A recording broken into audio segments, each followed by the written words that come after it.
विक्रमपुर नाम के गांव में कासू नाम का एक गरीब लड़का अपने बूढ़े माता पिता के साथ रहता था। कासू का पिता एक गरीब किसान था।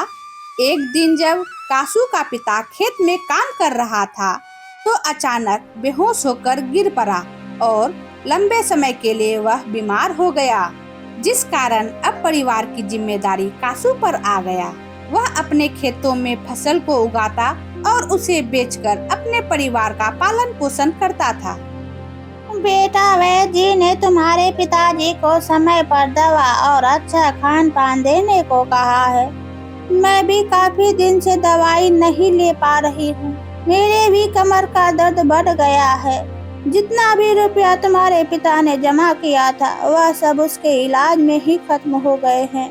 अब तुम्हें ही किसी तरह पैसे का इंतजाम करना होगा ताकि हम तुम्हारे पिताजी का इलाज ठीक तरह से करा सके। हाँ माँ, इस बार जैसे फसल पककर तैयार होगा उसे बेचकर सबसे पहले पिताजी और तुम्हारा ही इलाज कराऊंगा। फिर देखना माँ, आप दोनों पहले की तरह ठीक हो जाओगे। हाँ बेटा, मैं भगवान से यही दुआ करती हूँ कि तुम्हारे पिताजी जल्दी स्वस्थ हो जाए। अच्छा माँ, अब मैं काम पे जाता हूँ, तुम अपना और पिताजी का ध्यान रखना। रुको बेटा, तुम अपना खाना तो लेते जाओ, इसे समय पर जरूर खा लेना। अच्छा माँ, चिंता मत करो, मैं खा लूंगा। और यह कहकर कासू अपने खेतों की ओर चला जाता है।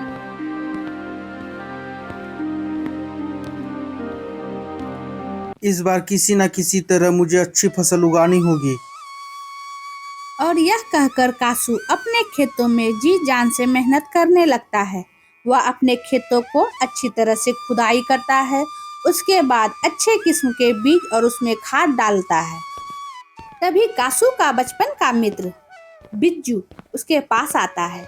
वैसे तो बिज्जू कासू का बचपन का मित्र था, लेकिन बिज्जू कासू को देख करके हमेशा जलता रहता था और सदैव नीचा दिखाने का कोशिश करता था। क्या दोस्त, तुम अपने खेतों में फसल लगा रहे हो? क्या तुम्हें मौसम का अंदाजा है?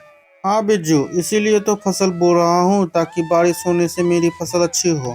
कासू का बात सुनकर बिज्जू वहां से क्रोधित होकर चला जाता है।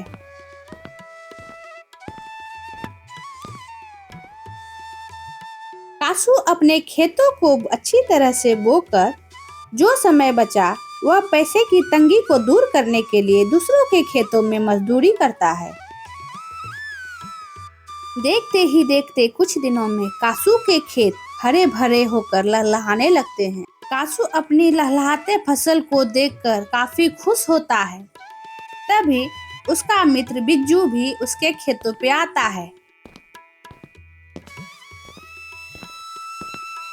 वाह मित्र, तुम्हारी फसल काफी अच्छी हुई है। क्या बात है, तुम्हारा तो नसीब ही चमक गया है। तुम्हारे खेतों में तो सोना हो रहा है और दूसरी खेत में भी मजदूरी कर रहे हो। एक मैं हूँ, मेरे खेत में तो अच्छी फसल होती ही नहीं है। ऐसा कुछ नहीं, ये सब बस मेहनत का फल है। और रही दूसरों के खेतों में काम करने की, अगर मैं काम नहीं करूँगा तो मैं माता पिता का कैसे इलाज कराऊँगा। कासू बिज्जू से यह सब कह ही रहा होता है कि अचानक मौसम खराब हो जाता है और देखते ही देखते जोरदार बारिश शुरू हो जाती है। बारिश को देख बिज्जू काफी खुश होता है। चलो जल्दी घर चलो, कहीं बारिश तेज ना हो जाए। लगातार 2-4 दिन बारिश होने की वजह से कासू का फसल नष्ट हो जाता है। क्या हुआ कासू बेटा, तुम इतने उदास क्यों हो? देखो ना माँ, बारिश की वजह से हमारे सारे फसल नष्ट हो चुके हैं। मैं पूरी तरह से बर्बाद हो चुका हूँ। मेरे पास एक भी पैसे नहीं है कि मैं फिर से फसल लगा सकूं। कोई बात नहीं बेटा, सब किस्मत का खेल है। अभी हमारा समय खराब चल रहा है। जब से तुम्हारे पिता बीमार पड़े हैं तब से हमारे हालत खराब है। मुश्किल से किसी तरह गुजारा हो पाता है। तुम दिल छोटा मत करो। आज बुरा समय चल रहा है, कल अच्छा समय भी आएगा, तुम चिंता मत करो। कासू अपने खराब हुई फसलों के बारे में सोच सोचकर काफी दुखी हो रहा था। तभी कासू के मन में एक विचार आता है। मुझे पिताजी के इलाज के लिए कुछ ना कुछ करना होगा। ऐसा करता हूँ, जमींदार के पास जाता हूँ। मुझे पूरा विश्वास है वो कुछ ना कुछ मुझे काम जरूर दे देंगे। यह कहकर कासू जमींदार के पास जाता है।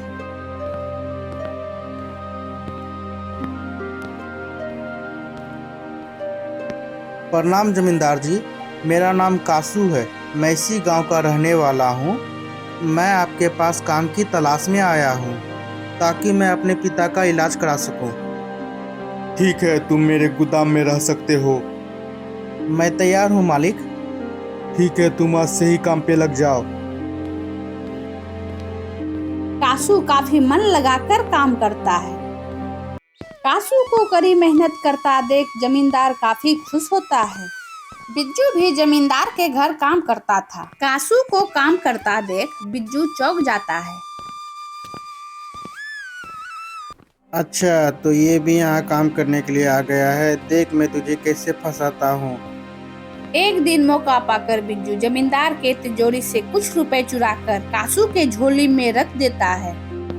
जब शाम को जमींदार का मुंशी हिसाब करता है तो वह देखता है कि रुपए गायब है। वह समझ जाता है कि रुपए की चोरी हो गई है। मुंशी जाकर जमींदार से रुपए चोरी होने की घटना का सुनाता है।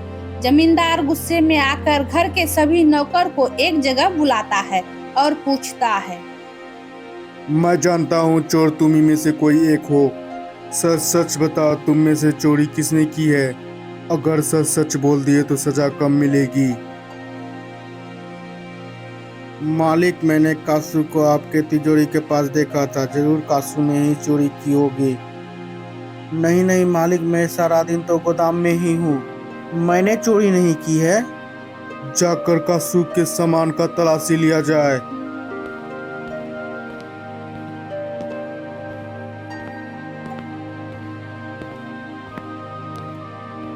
मालिक, चोरी कासू ने की है, ये देखिए। कासू, मैं तुम्हारी गरीबी पे तरस खाकर तुम्हें रखा, तुमने ये सिला दिया। सिपाही, कासू को इतने डंडे मारो कि वो दोबारा चोरी करना भूल जाए। कासू को मार खाता देख बिज्जू काफी खुश होता है। घायल कासू जंगल के रास्ते घर जा रहा था। तभी रास्ते में उसे एक लड़की दौड़ते हुए नजर आई।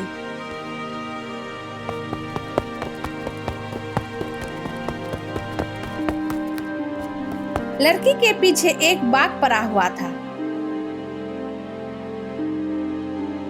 कासू झट से पत्थर उठाता है और बाघ के ऊपर प्रहार करता है। पत्थर लगने के कारण बाघ डर से वहां से भाग जाता है और लड़की कासू के पास आती है।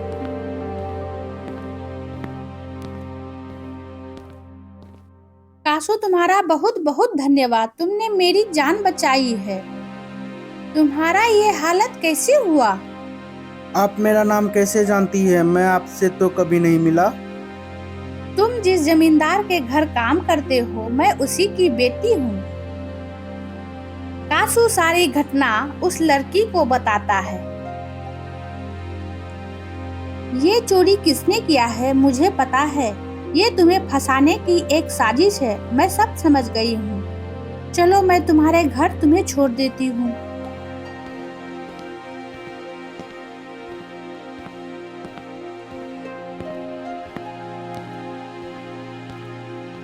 फिर से मौका पाकर बिज्जू जमींदार के तिजोरी से रुपए चुरा रहा होता है। तभी जमींदार सब कुछ देख लेता है। इधर जमींदार की बेटी आकर जमींदार को सभी घटना सुना देती है। जमींदार बिज्जू को कड़ी से कड़ी सजा देता है। इधर जमींदार अपनी बेटी के साथ कुछ रुपए लेकर कासू के घर जाता है। कासू, तुम मुझे माफ कर दो, मैं सच्चाई जाने बिना तुम्हें सजा दिया। फिर भी तुमने मेरी बेटी की जान बचाई, मैं किस मुंह से तुम्हारा धन्यवाद करूं। कासू, आज से मैं तुम्हें कुछ खेत देता हूं क्योंकि तुम अच्छे किसान हो, और कुछ रुपए ले लो, तुम्हारे काम आएंगे।